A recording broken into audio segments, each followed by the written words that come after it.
Divyenndu. How's it going? Good man, good, all good. You tell me. Fantastic. Well, a huge congratulations on the second season of Mirzapur. Thank you Um, so much. it's been waited with bated breaths, and I think it's literally the memes have started going off already. The pop culture has already boomed, and I think it's quite special for you because I think you've always been a part of some successful projects. I mean, think many of which have been kind of comedies and dramas, but I feel in Mhm. a way Mirzapur has been a big icebreaker for you. So, Yeah. how much of a game changer has the series been for you?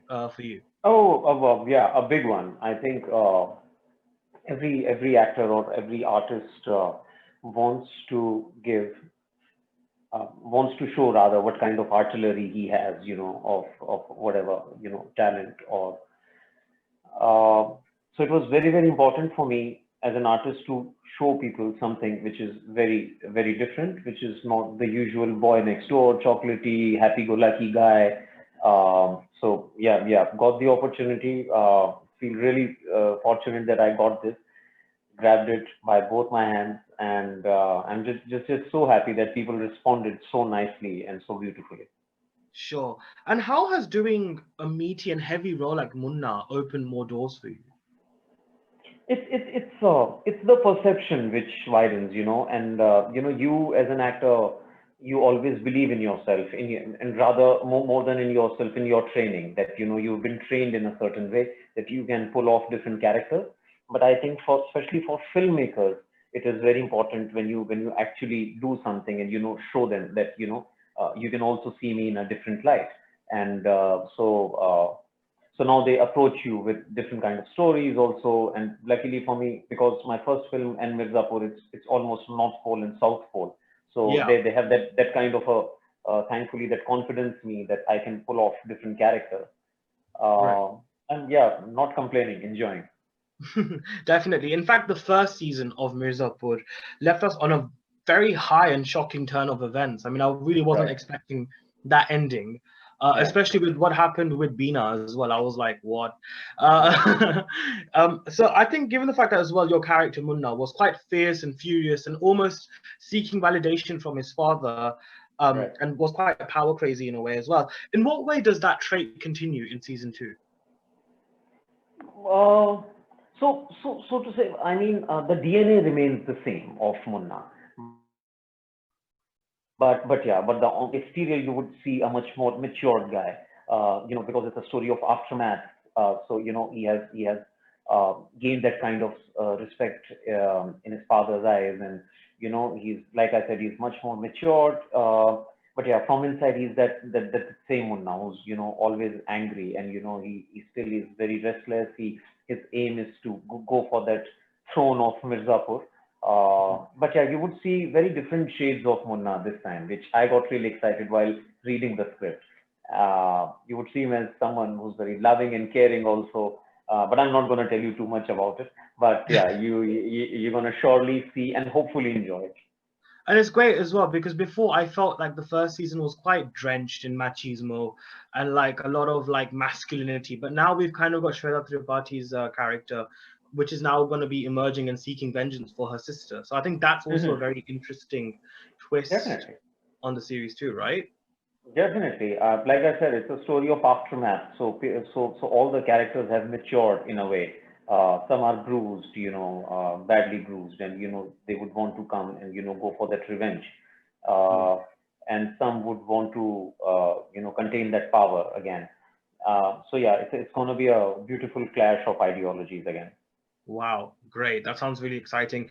Mirzapur itself, I mean, as I mentioned in within the introduction and before we began this conversation, that it has a major fan following. I think it's really contributed towards the pop culture that we have at the moment through the memes and the sort of, I guess, Right. the anticipation, like I said as well. But I feel with a series like this, there's always that risk of glorifying violence and gang crime. Was there ever a worry of such glorification happening when you began doing this series, or perhaps when you sat down with the producers and the directors of the series?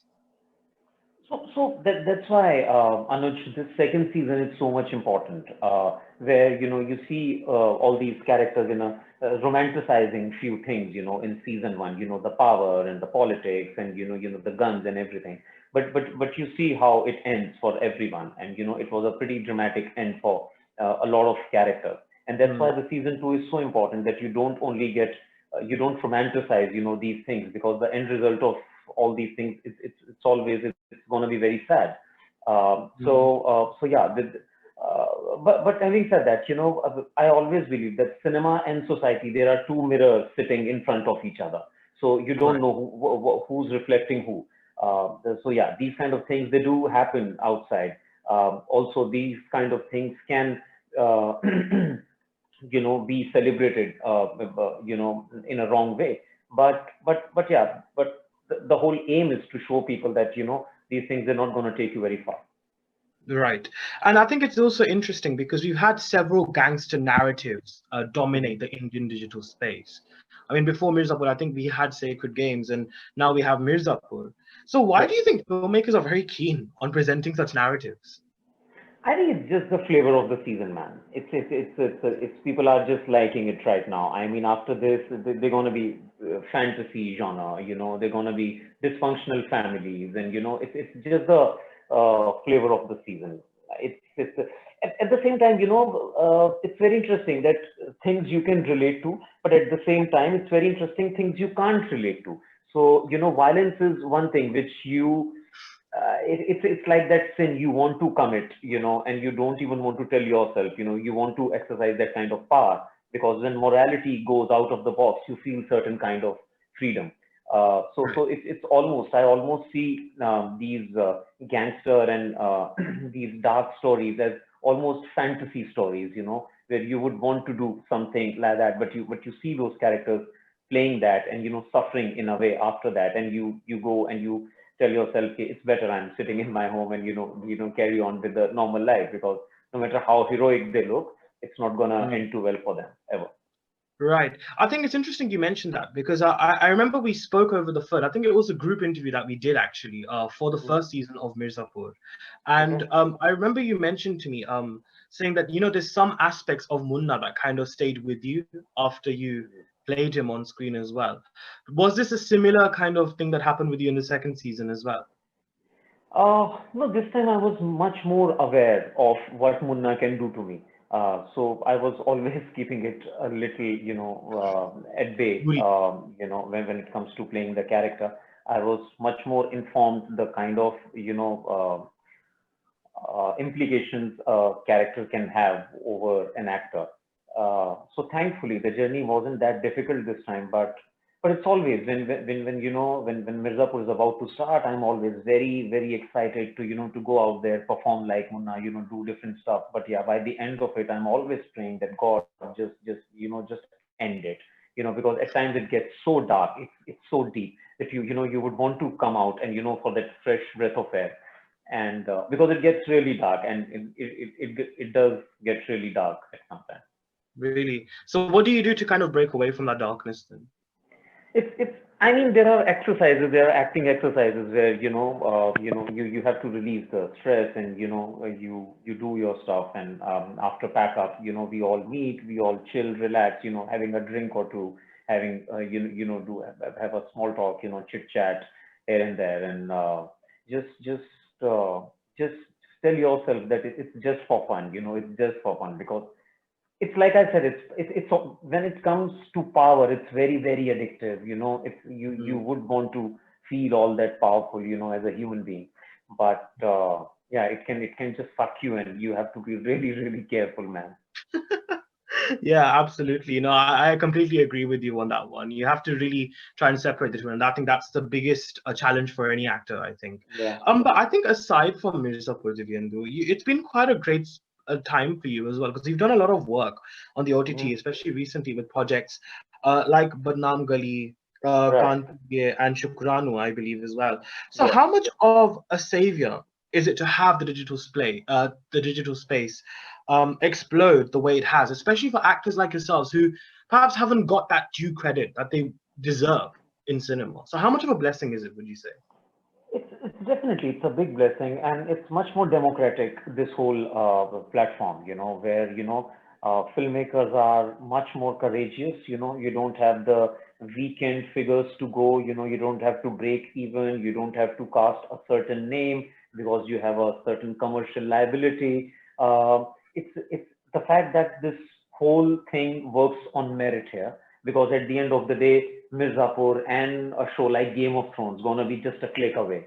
No one is not really, you can't force anyone, to watch Mirzapur or to Game of Thrones. If you don't like it, you're going to switch it. There are 10,000 options available. So you got to have merit. You got to have serious merit to, to do something good on this platform. And that's why I said it's way more democratic, where you can, in your own sweet little home, sitting on a side, make something which the whole world can appreciate. So it's that way it's very beautiful. Lovely. And I think on a final note, before I let you go, Divyenndu, I think COVID-19 has had a very adverse effect on the world, Mhm. of course, and on society as well, and the way we think and the way we operate as human beings. What influence has it had on you creatively? And how do you think that new sort of psyche will help you in the upcoming projects you choose to do? Oh, well, it's uh, it's to begin with the our lives suddenly became one of those HBO afternoon films you see on TV, where it's everything is coming to an end. There is a virus outside, you can't go outside, there's very less food supplies, and it became very dramatic. But yeah, out of all of it, you realize that there's so little you need to, to live a happy life. It's so maddening, the kind of things we are after, the status, maybe it could be a house, a car, or a mobile phone. All these things, they really, after a point of time, uh, it's just for the sake of society you do everything. It doesn't matter now when you're sitting at your home whether you have iPhone or you have a Samsung or you have Android or whatever. It's you have to be content. You have to really appreciate the kind of things you have. You have to be more human. You have to be helpful. You have to have more empathy for people. You need to be, most importantly, and a lot of people who I believe, who became very restless, in this whole period, sitting at home. And, obviously, financial part of it is one thing. Yes, that definitely puts a lot of pressure on you. But I think it's high time we have to be comfortable with ourselves. A lot of Hmm. us, because we are not, we don't really know ourselves. So it's very important to just go back to basics right now and just realize. It's a big trailer that the nature has shown us, or maybe man-made trailer is what the debate is still going on. But yeah, we don't have to, to be too mad for things, man. Absolutely. Well, I think whilst we're going back to basics, Mirzapur season two certainly isn't going back to basics. I think it's a failure. So I think we can definitely conclude on that note. But Divyenndu, wishing you all the very best, and I can't wait to see you as the fierce and ferocious Munna on Amazon Prime on Mirzapur. So wishing you all the very best for that, and can't wait to catch up with you super soon again. Thank you so much, Anuj. It was too kind of you to say the kind words you said. Thank you so much. Lovely. Thank you. Thank you. Bye bye.